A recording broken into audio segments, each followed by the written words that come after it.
आज के कार्यक्रम में प्रधानमंत्री नरेंद्र मोदी बोल रहे थे।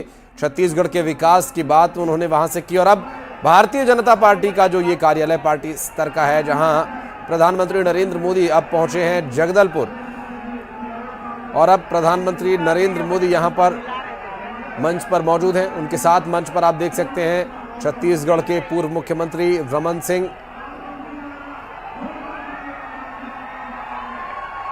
और प्रधानमंत्री को बड़ी माला पहनाकर उनका स्वागत किया जा रहा है। अभी देखिए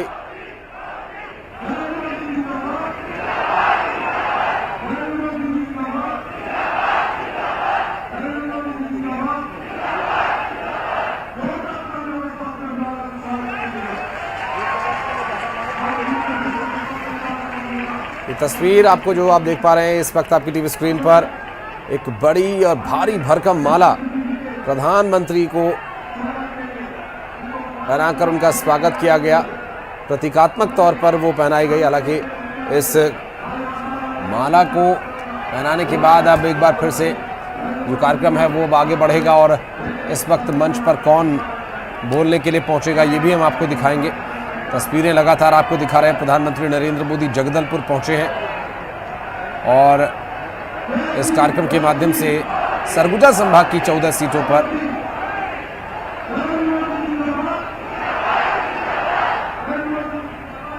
और ये आंचलिक वहां का वेशभूषा प्रधानमंत्री नरेंद्र मोदी के लिए वो जैकेट लेकर पहुंचे, और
क्राउड का बनाना एक वीडियो, क्या बनाऊं? क्राउड का वीडियो। क्या हो गया मेरा? हो गया।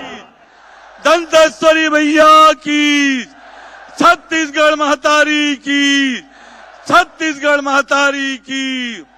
अरे ओ नहीं सही बो, अरे ओ नहीं सही बो, ओ नहीं सही बो। भारतीय जनता पार्टी जिंदाबाद,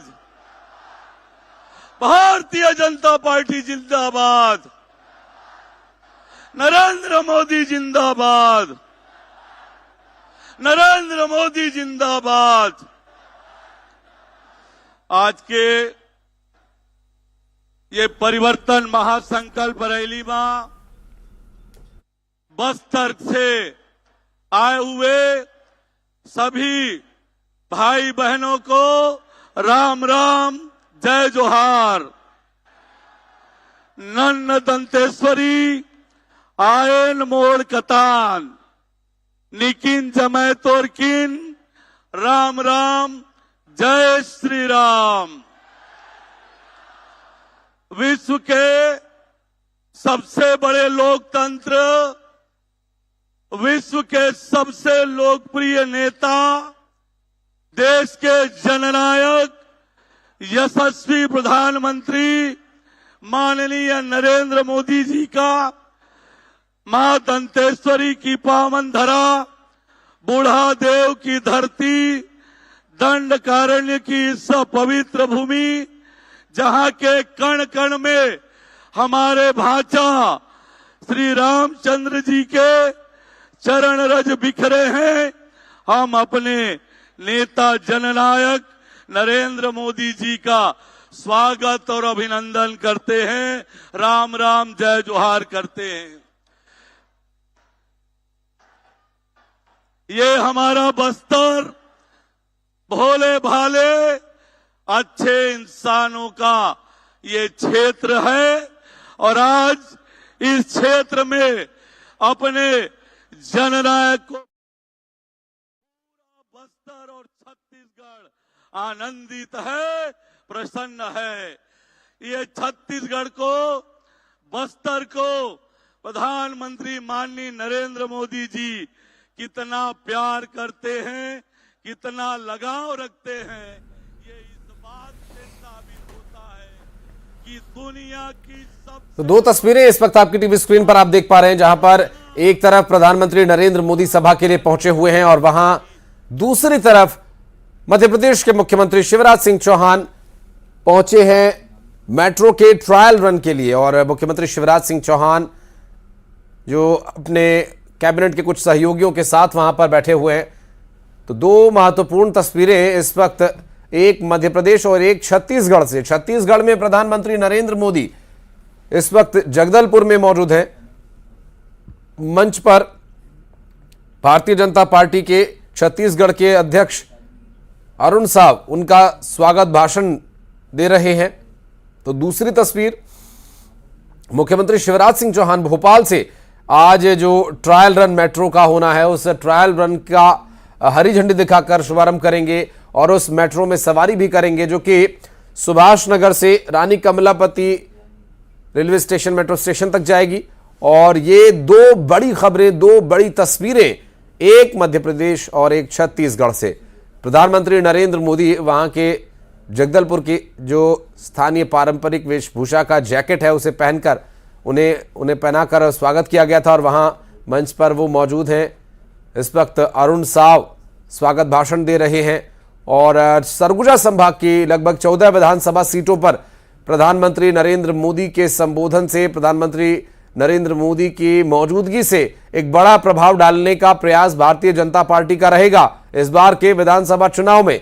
आपको बता दें कि विधानसभा चुनाव और उसके बाद कुछ ही समय में लोकसभा का चुनाव होना है। तो दो तस्वीरें इस वक्त, एक जो तस्वीर है वो छत्तीसगढ़ की और दूसरी तस्वीर में जहां भोपाल मेट्रो ट्रायल रन का शुभारंभ लिखा हुआ आप देख पा रहे होंगे। ये तस्वीर भोपाल से हम आपको दिखा रहे हैं, जहां एक ये प्रचार पोस्टर आप देख पा रहे होंगे। और अब देखिए प्लेटफॉर्म पर पहुंच चुके हैं मुख्यमंत्री शिवराज सिंह चौहान, जहां रेड कारपेट पर उनका इंतजार हो रहा है। और यहां से मुख्यमंत्री शिवराज सिंह चौहान आगे Rani Kamlapati railway station, metro station जाएंगे। और यहां पर जगदलपुर से तस्वीरें,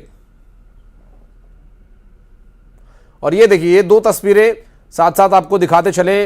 मुख्यमंत्री शिवराज सिंह चौहान हरी झंडी दिखाकर मेट्रो को रवाना कर रहे हैं और हरी झंडी दिखाकर औपचारिकता को उन्होंने पूरा किया है और अब इसी मेट्रो में सवार होकर वे आगे भी जाने वाले हैं। और हरी झंडी दिखाने पर मेट्रो चल पड़ी है वहां से और मेट्रो का संचालन अभी ट्रायल रन के दौर में रहेगा।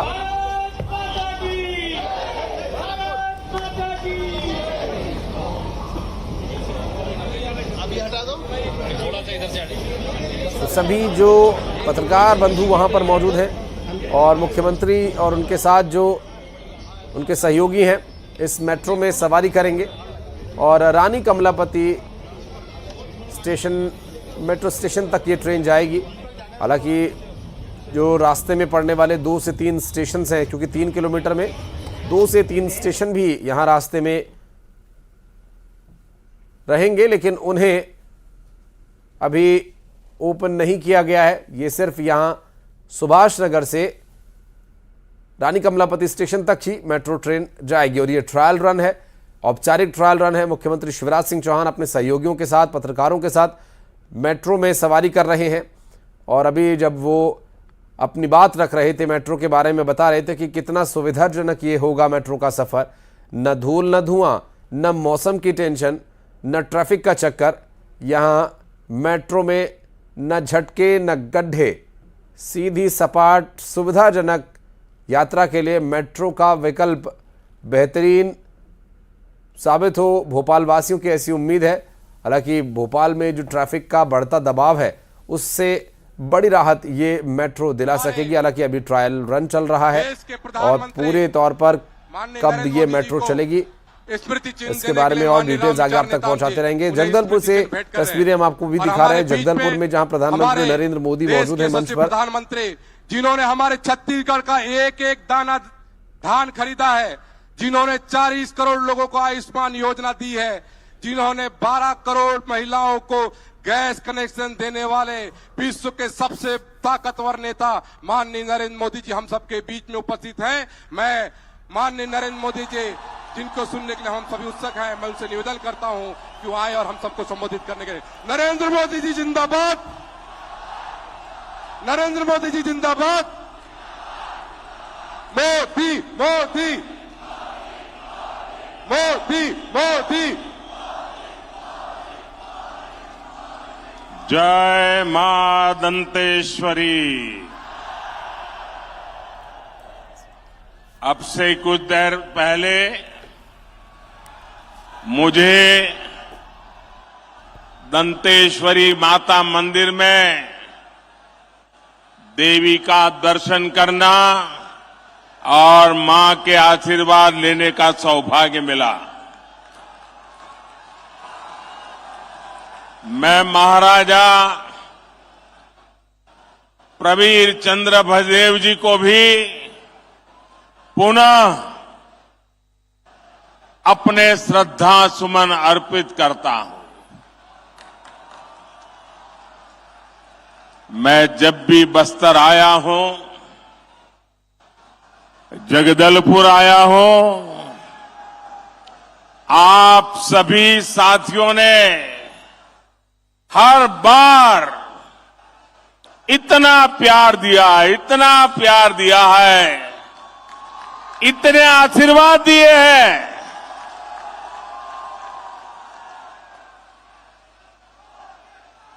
मैं इसका शब्दों में वर्णन नहीं कर सकता हूं। और जब भी बस्तर की धरती पे आना हो जाए और बलिराम कश्यप जी की याद ना आए, ये कभी हो नहीं सकता। अगर सच्चे अर्थ में बस्तर को समझना, क्योंकि मैं यहां संगठन का काम करता था, हर इलाके में जाता था, बहुत समय मैंने यहां बिताया और मुझे पूरे बस्तर को समझना, आदिवासी समाज को समझना, यहां की समस्याओं को समझना, बलिराम जी कश्यप जी एक प्रकार से मेरे गुरु की तरह काम करते थे।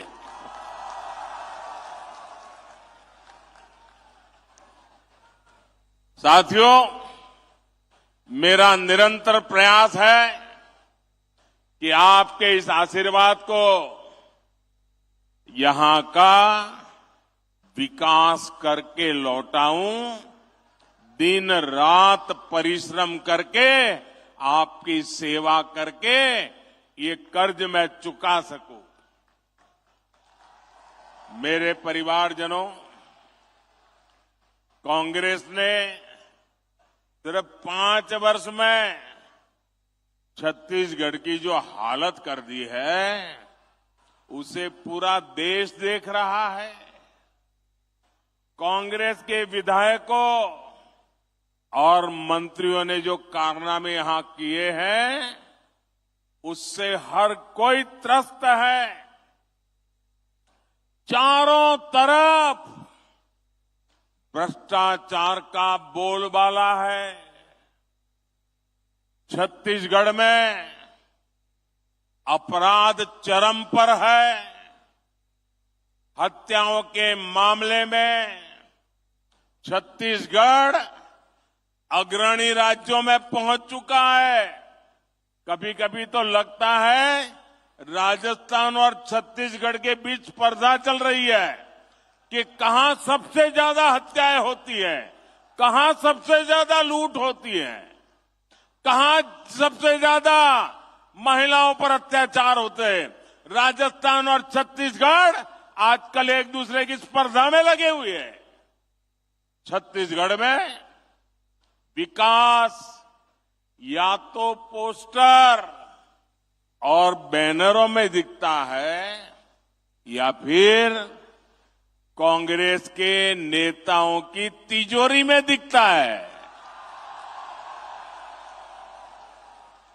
कांग्रेस ने छत्तीसगढ़ को अगर दिया है तो वो है झूठा प्रचार और घोटालेबाज सरकार। झूठे प्रचार की आड़ में ये लोगों की आंख में धूल झोंकते हैं और आकंठ भ्रष्टाचार करते हैं। इसलिए आज छत्तीसगढ़ के कोने कोने से एक ही आवाज आ रही है, हर कोने से एक ही आवाज आ रही है। छत्तीसगढ़ का हर एक व्यक्ति एक ही बात कह रहा है। छत्तीसगढ़ कह रहा है, आओ नहीं सहीबो, आओ नहीं सहीबो, बदल के रहीबो, बदल के रहीबो, आओ नहीं सहीबो, बदल के रहीबो। मेरे परिवारजनों, ये बस्तर, ये दंडकारण्य आज बना हो ऐसा नहीं है। यहां आदिवासी मेरे भाई बहन, मोदी प्रधानमंत्री बना उसके बाद आकर के नहीं बसे हैं। भाजपा की सरकार बनने के बाद ये मेरे आदिवासी भाई बहन नहीं आए। अरे यहां के लोग तो तब भी थे जब प्रभु श्री राम यहां आए थे। मेरे आदिवासी भाई बहन चाहते थे, इसलिए ही अटल जी की सरकार ने अलग छत्तीसगढ़ का निर्माण किया। भाजपा सरकार ही थी, अटल जी की सरकार थी, जिसने केंद्र में अलग जनजातीय अलग मंत्रालय बनाया, जनजातीय विकास के लिए अलग बजट बनाया और जनजातीय विकास के लिए पूरी सरकार के अंदर एक विभाग खड़ा कर दिया। और कांग्रेस ने इतने दशकों का क्या किया भाई? कांग्रेस ने बस्तर को भी दशकों तक नजरअंदाज किया। आप लोगों की परवाह ही नहीं की। उनके दो चार ठेकेदारों को संभालते थे और वही आपसे वोट लेकर के उनको दे देते थे, उनकी गाड़ी चल जाती थी, उनको आपकी परवाह ही नहीं थी। ये भाजपा सरकार है, यहां मेडिकल कॉलेज, इंजीनियरिंग कॉलेज बनाए। भाजपा सरकार ने दंतेवाड़ा में एजुकेशन सिटी बनाई और मैं तो उसको देखने गया था। साथियों, मैंने अपने जीवन का बड़ा हिस्सा, ये मेरा सौभाग्य रहा है कि राजनीति में आने से पहले मेरे जीवन के बहुत वर्ष मैंने आदिवासी क्षेत्रों में गुजारा है। मेरा तो आपसे सीधा नाता है, दिल का नाता है। मुझे गर्व है कि देश की पहली आदिवासी महिला राष्ट्रपति बनाने का गौरव भी भाजपा को मिला है। आप जानते हैं, कांग्रेस की तुलना में भाजपा सरकार आदिवासी समाज के लिए 5 गुना ज्यादा बजट देती है।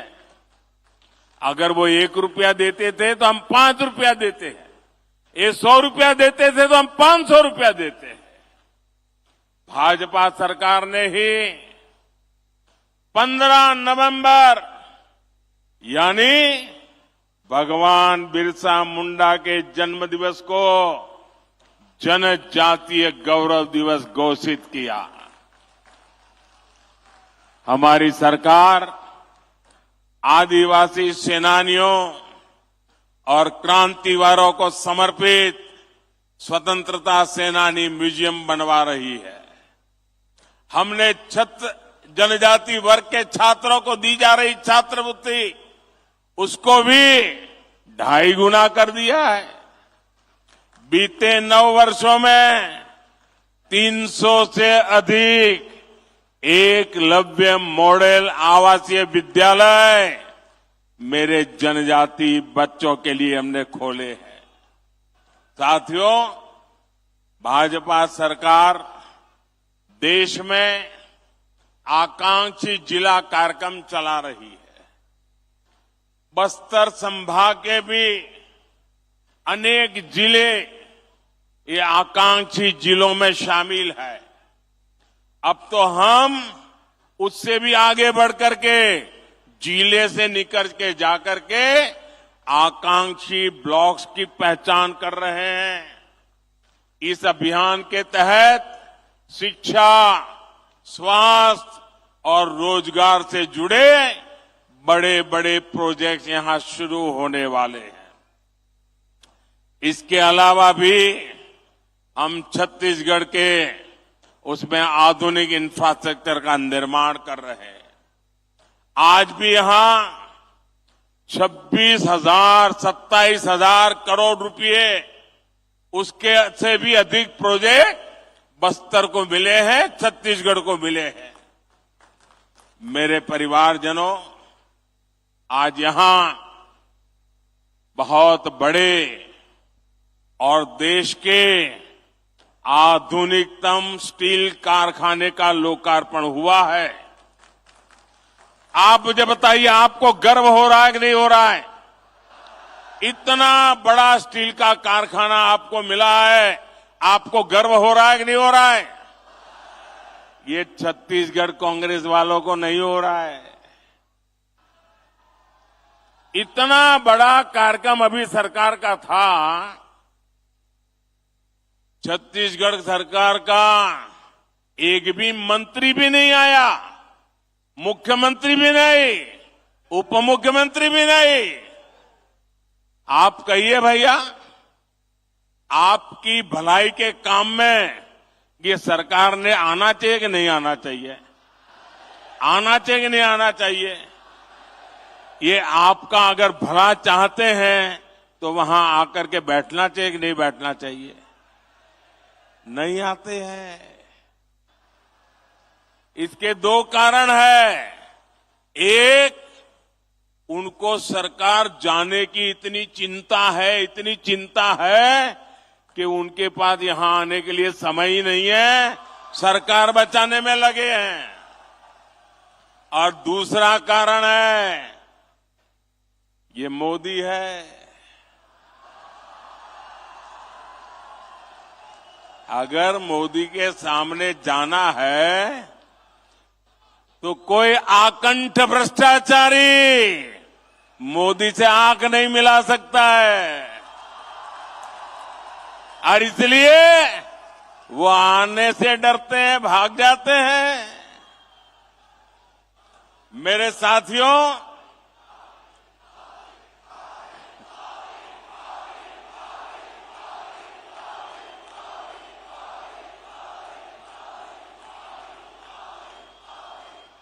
ये स्टील का कारखाना, मुझे याद है हमारे बलिराम जी कश्यप उस जमाने से हमें क्या करते थे, इस कारखाने की मांग आप सभी दशकों से कर रहे थे। हमारी जब मुख्यमंत्रियों की मीटिंग होती थी, मैं गुजरात से मुख्यमंत्री के नाते मीटिंग में आता था दिल्ली में, रमन सिंह जी छत्तीसगढ़ के मुख्यमंत्री के नाते आते थे, और हर मीटिंग में रमन सिंह जी स्टील के कारखाने के लिए जोर से आवाज उठाते थे। आपकी आवाज वो वहां पहुंचाते थे।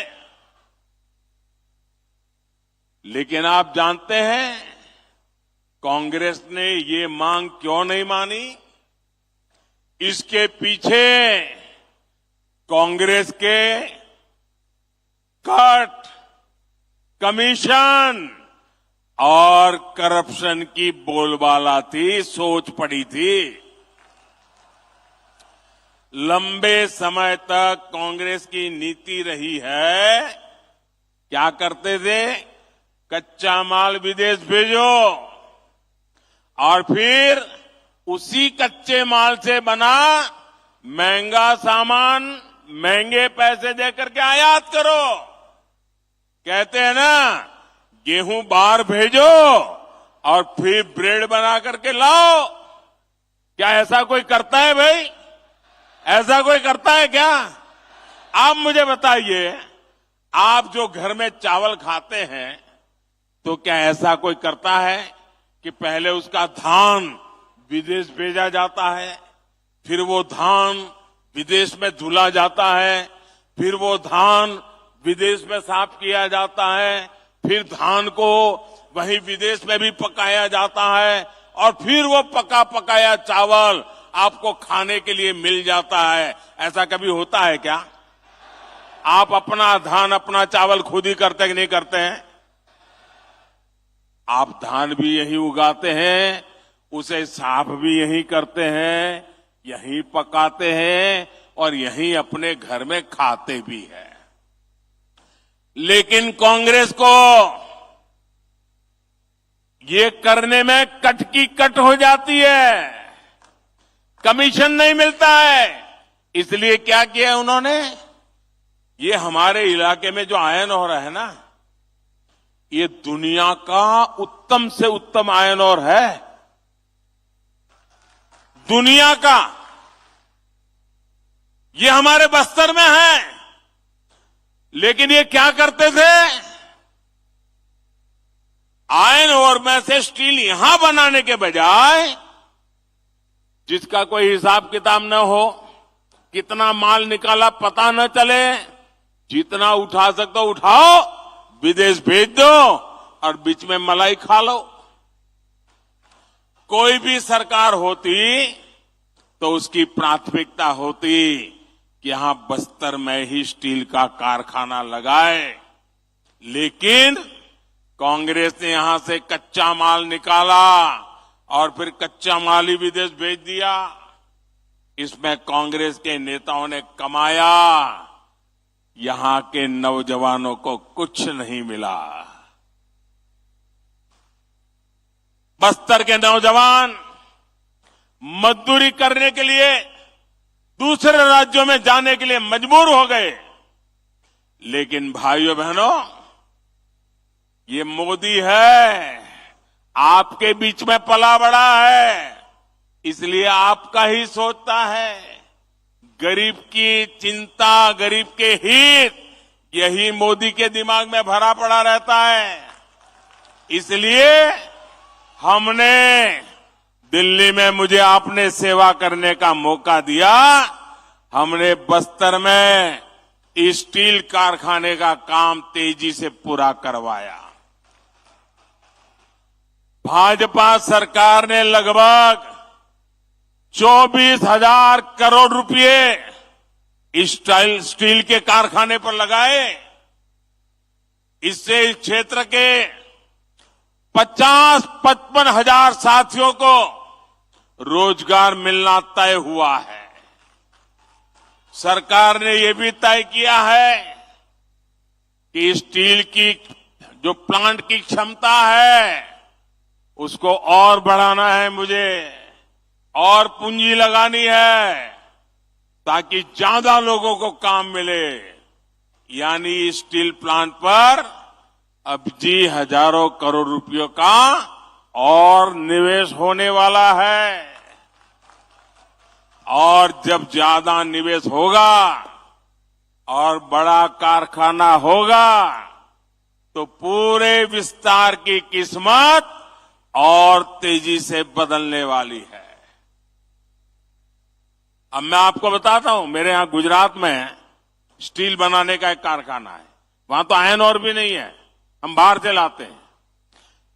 लेकिन स्टील कारखाना होने के कारण कार बनाने के अनेक कारखाने वहां लग गए, गाड़ियां बनाने, क्योंकि स्टील की उनको जरूरत थी, पास में ही मिल जाता था। अब यहां स्टील बन रहा है ना, और भी कारखाने यहां लगने वाले हैं। और यहां पर करीब 1.5 लाख साथियों के लिए नौकरी की, रोजगार की संभावना बनेगी। और मेरे शब्द लिखिए भैया, आज छत्तीसगढ़ का नौजवान रोजगार के लिए बाहर जाता है, एक दिन ऐसा आएगा हिंदुस्तान के नौजवान रोजगार के लिए बस्तर आना चाहेंगे, बस्तर आना चाहेंगे। आप कल्पना कर सकते हैं, मोदी अगर ये काम कर देगा तो कांग्रेस के लोगों के लिए भ्रष्टाचार के रास्ते रुक जाएंगे। खदान में से जो माल खाते थे उस पर मोदी ने ताला लगा दिया, और इसलिए छटपटा रहे हैं। आज भी कितनी झूठी बातें फैलाई, लेकिन आपने उन पर ये तमाचा मारा, इतनी पब्लिक आकर के आपने उनको तमाचा मारा है। झूठी बातें फैलाकर इनका इरादा समझिए, बस्तर के मेरे नौजवानों, इनका इरादा समझिए। ये झूठी बातें फैलाकर ये स्टील प्लांट को भी हड़पना चाहते हैं। इस स्टील प्लांट को भी कांग्रेस ही अपने बच्चों, अपने रिश्तेदारों की तिजोरी भरने का माध्यम बनाना चाहते हैं। लेकिन मेरे बस्तर के भाइयों बहनों, ये मोदी की गारंटी है, ये मोदी नहीं होने देगा। ये बस्तर का स्टील प्लांट आपका है, बस्तर के लोगों का है।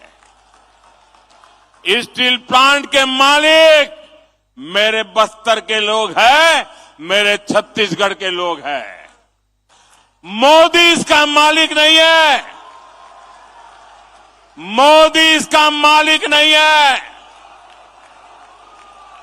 और न ही कोई दूसरा नेता, कोई कांग्रेसी को मैं इसका मालिक बनने देने वाला हूं।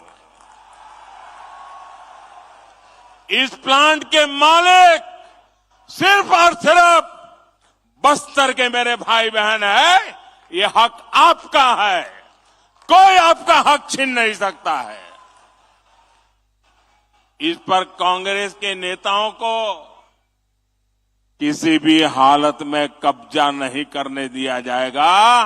उनको कटकी कंपनी, कमीशन कंपनी, भ्रष्टाचार, बेईमानी करने का मौका नहीं दिया जाएगा। आप मेरे साथ सहमत हैं? तो एक काम करिए, अपना मोबाइल फोन निकालिए और उसकी फ्लैश लाइट चालू कीजिए।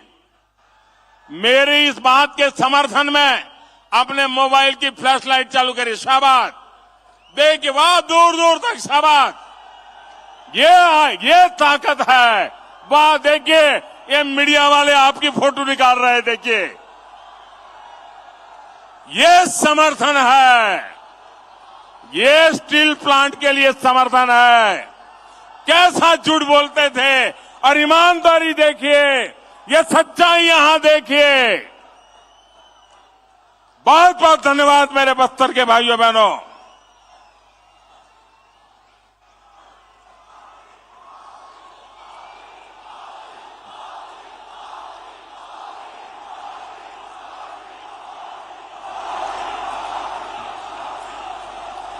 मेरे परिवारजनों, कांग्रेस का ट्रैक रिकॉर्ड दिखाता है कि उसे छत्तीसगढ़ के लोगों की परवाह नहीं है। उसकी प्राथमिकता सिर्फ और सिर्फ छत्तीसगढ़ की संपदा को लूटना है। छत्तीसगढ़ की खनिज संपदा को लूटने भी कांग्रेस ने कोई कसर नहीं छोड़ी। यहां से जो भी खनिज निकलता था उसका लाभ कांग्रेस के राज में यहां के नागरिकों को, नौजवानों को नहीं मिलता था। इसलिए दिल्ली में भाजपा सरकार बनने के बाद खनिज से जुड़ी नीति में हमने बड़ा बदलाव किया। हमने डिस्ट्रिक्ट मिनरल फंड बनाने का फैसला किया, यानी जो भी खनिज यहां से निकलेगा उसका एक हिस्सा आपकी मालिकी का होगा, आपके विकास के लिए होगा। ये खनिज मोदी की मालिकी की नहीं है, ये खनिज छत्तीसगढ़ की कांग्रेस सरकार की नहीं है, ये आपकी है। इसका हक आपको देने का काम ये मोदी ने किया है। भाजपा ने आपको विकास का साझेदार बनाया, आपको पार्टनर बनाया। इसके तहत छत्तीसगढ़ को 8,000 करोड़ रुपए मिले हैं। लेकिन जानते हैं कांग्रेस ने इस पैसे से क्या किया? यहाँ की कांग्रेस सरकार ने इसमें भी घोटाला कर दिया है। साथियों, आपकी वन उपज के साथ कांग्रेस ने क्या किया ये भी आपने देखा है। वन उपज तो हमारे जनजातीय समाज के आर्थिक जीवन का बहुत बड़ा हिस्सा रहा है। लेकिन जब तक दिल्ली में कांग्रेस सरकार थी तब तक ये लोग सिर्फ 10-12 वन उपजों पर ही एमएसपी देते थे।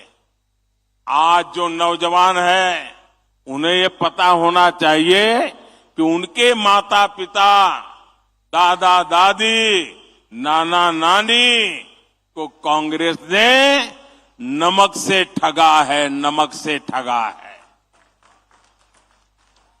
ये आज के नौजवानों को मैं बताता हूं, चिरौंजी जैसे बहुमूल्य वन उत्पाद हमारे आदिवासी परिवार इकट्ठा करते थे, बोरा बोरा लेकर हाट बाजार पहुंचते थे।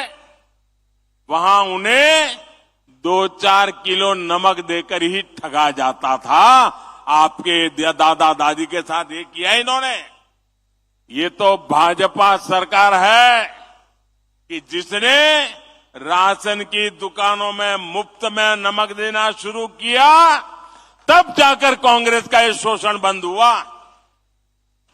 जो उत्पाद एमएसपी के दायरे में नहीं थे उन्हें कांग्रेस के ठेकेदार ऐसे ही औने पौने दाम पर खरीदते थे, फिर ज्यादा मुनाफा पर बेच देते थे।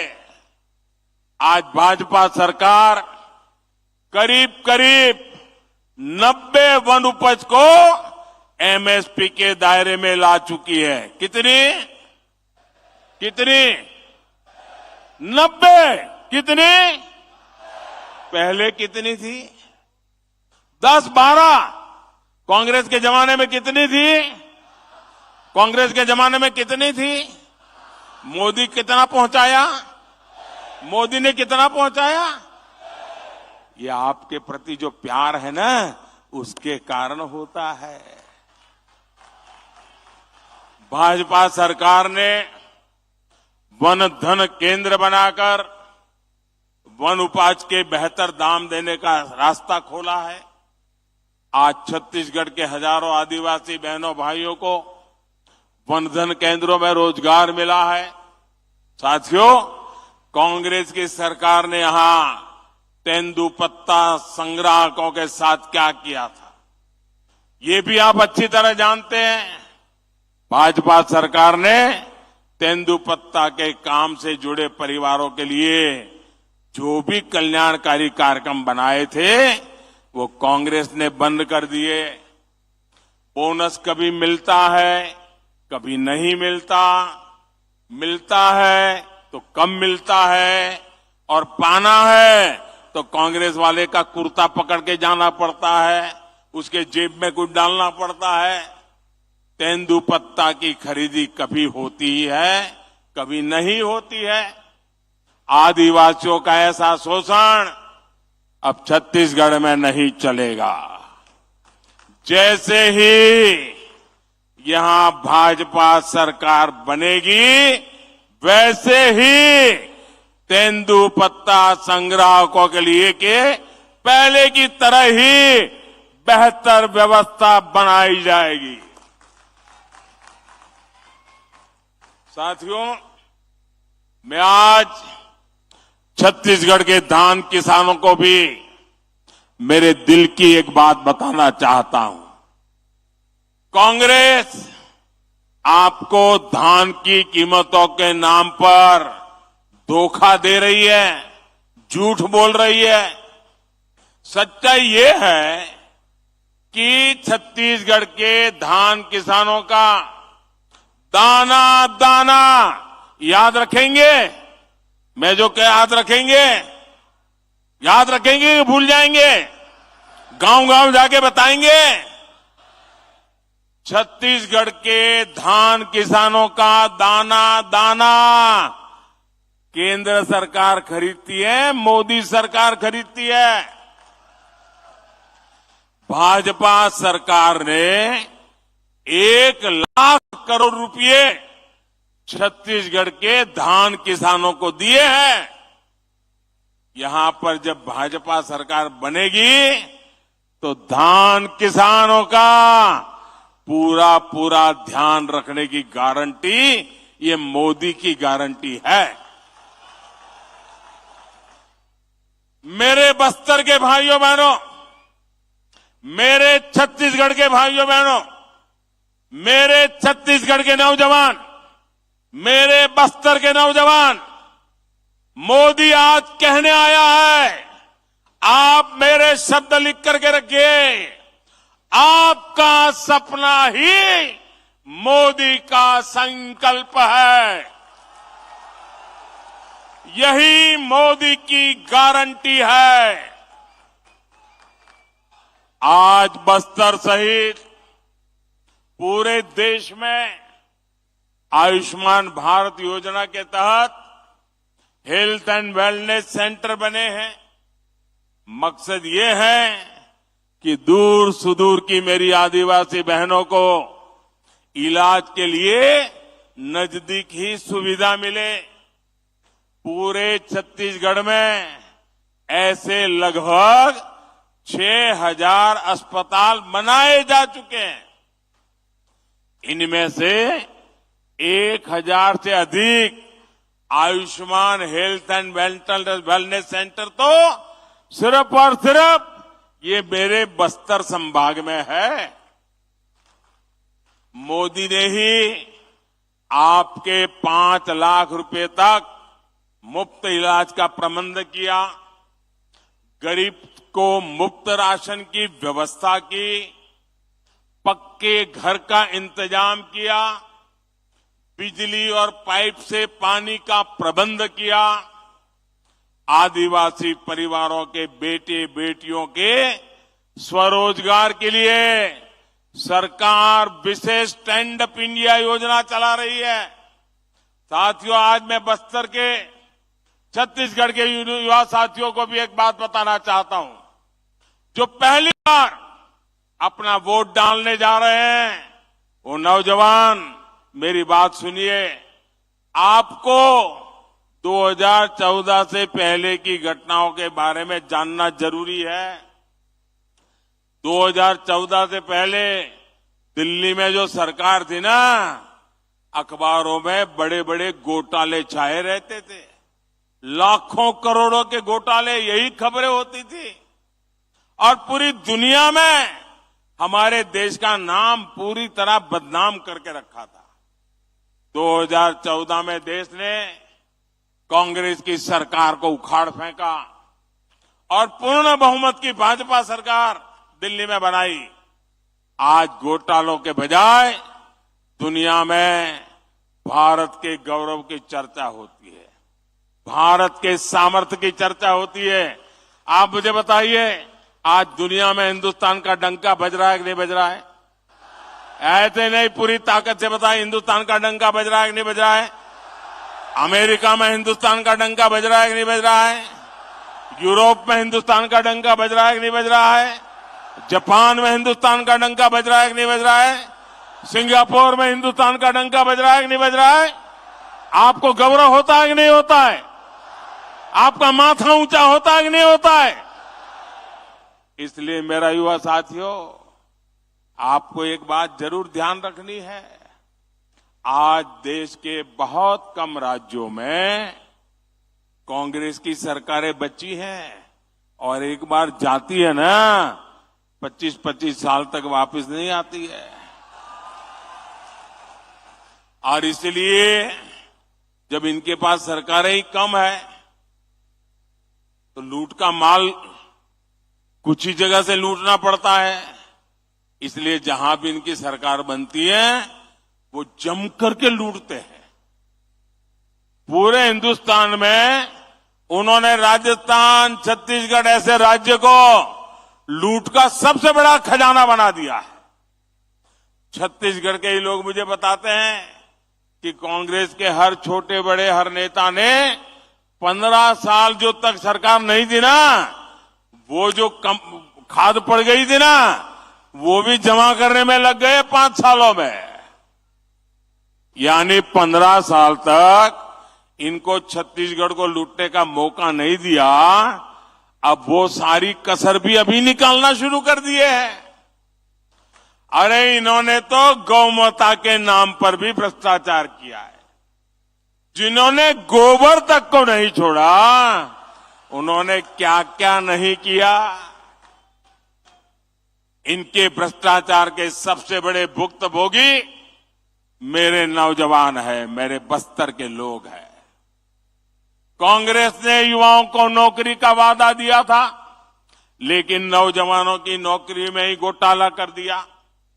कांग्रेस के नेताओं ने पीसीएस भर्तियों में अपने बच्चों, अपने रिश्तेदारों को सेट कर दिया। किया कि नहीं किया? चारों तरफ लूट मचाई नहीं मचाई?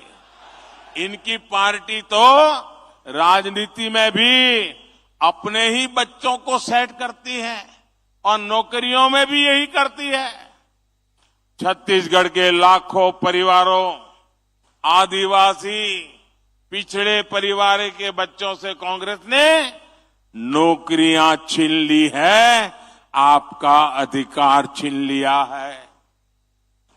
नौकरियों तो दी नहीं, जो पहले से सरकारी नौकरी में है उनको भी कांग्रेस ने, लोगों ने लूटा है, परेशान किया है।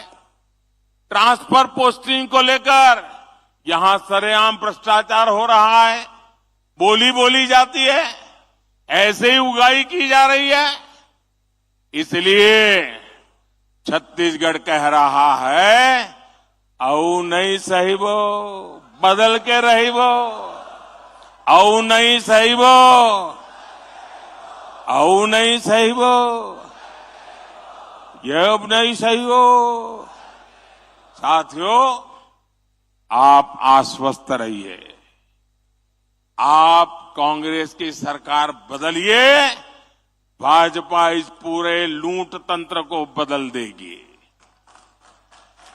ये कांग्रेस ने लोकतंत्र को लूट तंत्र बनाया है और प्रजातंत्र को परिवार तंत्र बना दिया है। भाजपा सरकार बनते ही पीसीएस घोटाले की जांच होगी। गुनहगार भी कितना ही ताकतवर हो, मोदी उसको जेल में डाल करके ही रहेगा। हर नौजवान, हर सरकारी कर्मचारी को पूरा न्याय मिलेगा। मेरे परिवारजनों, कल से कांग्रेस ने एक अलग लाभ आरोपना शुरू कर दिया है। ये कांग्रेस के नेता कहते हैं, जितनी आबादी उतना हक। मैं कहता हूं इस देश में अगर सबसे बड़ी कोई आबादी है तो वो आबादी गरीब है, और इसलिए मेरे लिए गरीब ही सबसे बड़ी आबादी है और गरीब का कल्याण यही मेरा मकसद है। मैं सोच रहा था कि पूर्व प्रधानमंत्री मनमोहन सिंह जी क्या सोच रहे होंगे। भारत के पूर्व प्रधानमंत्री मनमोहन सिंह जी तो कहा करते थे कि देश के संसाधनों पर पहला हक माइनॉरिटी का है, अल्पसंख्यकों का है, और उसमें भी मुसलमानों का है। अब कांग्रेस कह रही है कि आबादी तय करेगी कि पहला हक किसका होगा। यानी क्या अब अल्पसंख्यकों का हक कांग्रेस कम करना चाहती है क्या? और आबादी के ही हिसाब से ही अब तय होने वाला है, तो पहला हक किसका होगा भाई? किसका होगा? आबादी किसकी ज्यादा है? किसका हक होगा? जरा कांग्रेस वाले स्पष्टता करें, क्या आबादी के हिसाब से हक मिलेगा क्या? तो क्या अल्पसंख्यकों को कांग्रेस हटाना चाहती है क्या? तो क्या सबसे बड़ी आबादी वाले हिंदू अब आगे बढ़कर अपने सारे हक ले लें क्या? मेरे परिवारजनों, मैं पिछले काफी समय से कह रहा हूं और फिर आज दोहरा रहा हूं कि कांग्रेस पार्टी को अब कांग्रेस के लोग नहीं चला रहे। कांग्रेस के बड़े बड़े नेता मुंह पे ताला लगा के बैठे हैं, न उनको पूछा जाता है, न वो ये सब देख करके बोलने की हिम्मत करते हैं। अब तो कांग्रेस को आउटसोर्स कर दिया गया है। कांग्रेस को अब ऐसे लोग चला रहे हैं, पर्दे के पीछे लोग ऐसी कमाल कर रहे हैं, ऐसे खेल खेल रहे हैं जो देश विरोधी ताकतों से मिले हुए हैं। कांग्रेस किसी भी कीमत पर देश के हिंदुओं को बांटकर भारत को तबाह कर देना चाहती है। कांग्रेस गरीबों को बांटना चाहती है। मोदी ने पिछले 10 साल में सारी योजना ऐसी बनाई ताकि गरीबों में एक आत्मविश्वास पैदा हुआ है, और मेरे लिए तो इस देश का गरीब यही सबसे बड़ी जाति है, यही सबसे बड़ी बिरादरी है। अगर गरीब का भला हो गया, देश का भला अपने आप हो जाएगा। आज तक कांग्रेस ने यह खुलासा नहीं किया है कि कांग्रेस ने एक दूसरे देश के साथ क्या गुप्त समझौता किया है, लेकिन देश देख रहा है इस समझौते के बाद कांग्रेस और ज्यादा भारत की बुराई करने में मजा आने लगी है। भारत के अच्छी बातों को बुरी तरह पेश करने में मजा आ रही है। ऐसा लगता है जैसे उनका भारत का प्रेम ही कम होता जा रहा है। मैं सभी देशवासियों, आपको आगाह करता हूं, कांग्रेस और उसके सहयोगियों की इस नई साजिश, हमें सतर्क रहना चाहिए। और अगर हक की बात करनी है तो मैं कहूंगा कि इस देश के संसाधनों पर पहला हक भारत के गरीब का है। गरीब चाहे वो दलित हो, गरीब चाहे वो पिछड़ा हो, गरीब चाहे आदिवासी हो, गरीब चाहे सामान्य वर्ग से हो, हमें सबसे बड़ी जाति मेरे लिए गरीब है। हमें गरीब की चिंता करनी है, हमें गरीब का जीवन बदलना है। कांग्रेस देश के लोगों में आपसी खाई बढ़ाना चाहती है, वैर भाव बढ़ाना चाहती है। इसलिए कांग्रेस अब पूरी नई भाषा बोलने लगी है। मेरे परिवारजनों, कांग्रेस के दशकों के शासन ने देश को सिर्फ गरीबी दी है। कांग्रेस ने समाज को जाति के आधार पर बांटने का ही काम किया है ताकि इनका वोट बैंक सुरक्षित रहे। कांग्रेस आज भी इसी काम में जुटी है। आज भी यहां छत्तीसगढ़ में अलग अलग समाज अपने हक के लिए आवाज उठा रहे हैं, लेकिन कांग्रेस की सरकार साजिश के तहत उन्हें जेल में डाल देती है, उनकी आवाज को दबाने में जुटी है। दूसरी तरफ भाजपा सरकार सामाजिक न्याय के लिए पूरी तरह समर्पित है। हाल में ही संसद में महरा समाज को एससी वर्ग का दर्जा दिया गया है। इस समाज की यह मांग भाजपा सरकार ने पूरी की है। वर्षों तक अपने अधिकारों से वंचित रहे आवारा आदिवासी वर्गों को एससी का दर्जा देकर भाजपा सरकार ने एक ऐतिहासिक निर्णय लिया है। यानी जिनकी सूद कांग्रेस ने कभी नहीं ली, उनको हक देने में भाजपा हमेशा आगे रही है। मोदी की गारंटी मतलब हर गारंटी पूरा होने की गारंटी। कांग्रेस ने महिलाओं को भी दशकों तक आरक्षण के बिना धोखे में रखा। नारी शक्ति वंदन अधिनियम, आदिवासी बेटी हमारी माननीय राष्ट्रपति द्रौपदी मुर्मू जी के हस्ताक्षर से कानून बन गया है। अब यहां के एससी एसटी समाज सहित सभी बहनों के लिए विधानसभा और लोकसभा में 33% सीटें आरक्षित हो गई है। इसलिए कांग्रेस के कुशासन को हटाना है और भाजपा के सुशासन को लाना है। इसलिए पूरे बस्तर को, जगदलपुर को, छत्तीसगढ़ को आज एक संकल्प लेना है। यहां कांग्रेस के कुशासन को हटाएंगे और भाजपा के सुशासन को लाएंगे। जब विकास का डबल इंजन यहां फिर लगेगा, यहां भाजपा का मुख्यमंत्री बनेगा, तो फिर से छत्तीसगढ़ विकास की नई रफ्तार पकड़ेगा। एक बार फिर इतनी बड़ी तादाद में आए, आपने आशीर्वाद दिए, मैं आपका हृदय से बहुत बहुत आभार व्यक्त करता हूं। बहुत बहुत धन्यवाद। दोनों हाथ ऊपर करके बोलिए भारत माता की, भारत माता की, भारत माता की। बहुत बहुत धन्यवाद।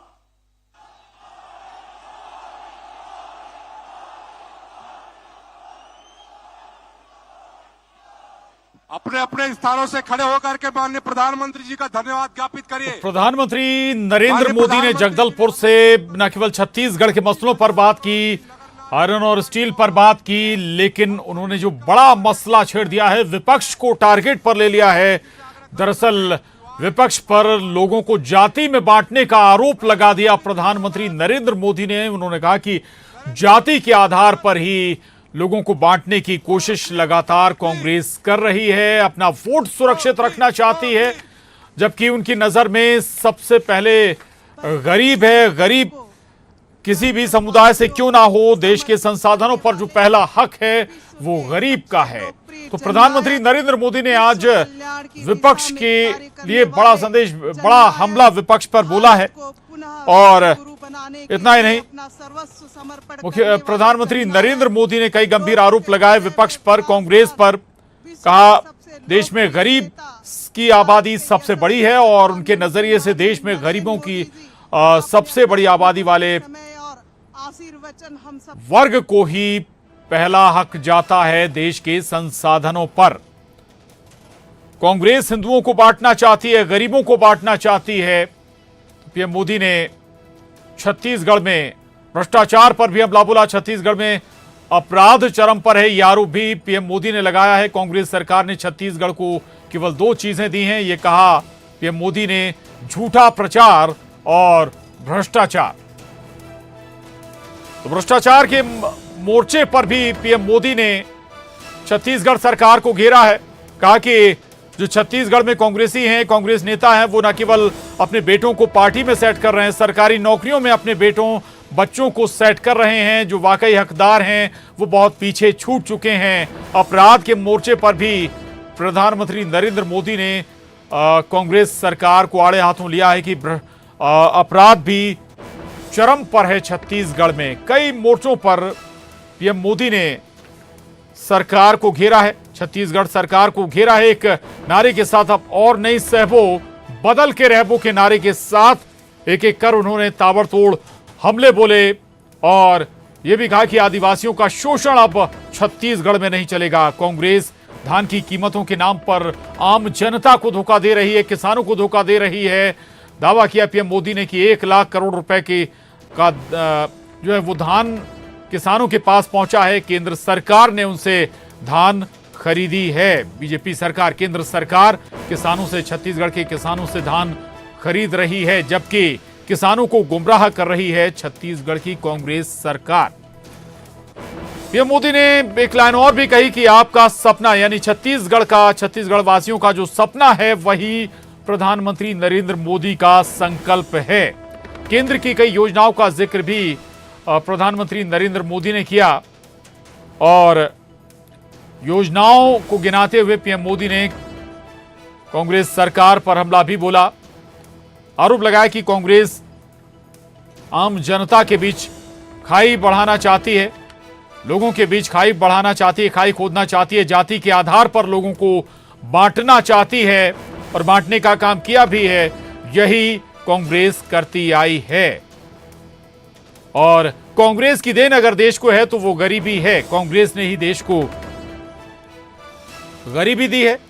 एक एक कर ये मोदी के ये बड़े हमले और इन हमलों का, या हम कहें कि कांग्रेस को न केवल छत्तीसगढ़ के लिहाज से बल्कि देश के लिहाज से भी पीएम मोदी ने हमला बोला कांग्रेस पर।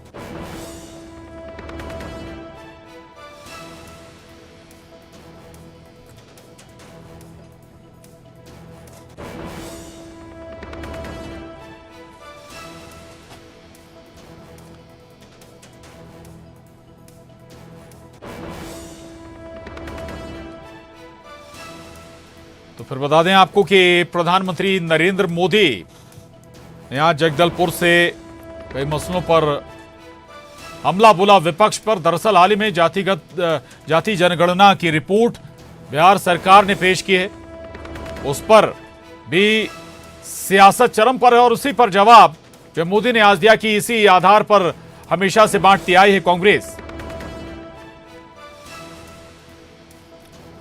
तो इसी आधार पर लगातार कांग्रेस आम जनता को बांटती आई, जाति आधार पर ही, ताकि उनका वोट सुरक्षित रह सके। गरीबी अगर देश को किसी ने दी है तो वो कांग्रेस है, कांग्रेस की देन ही गरीबी है।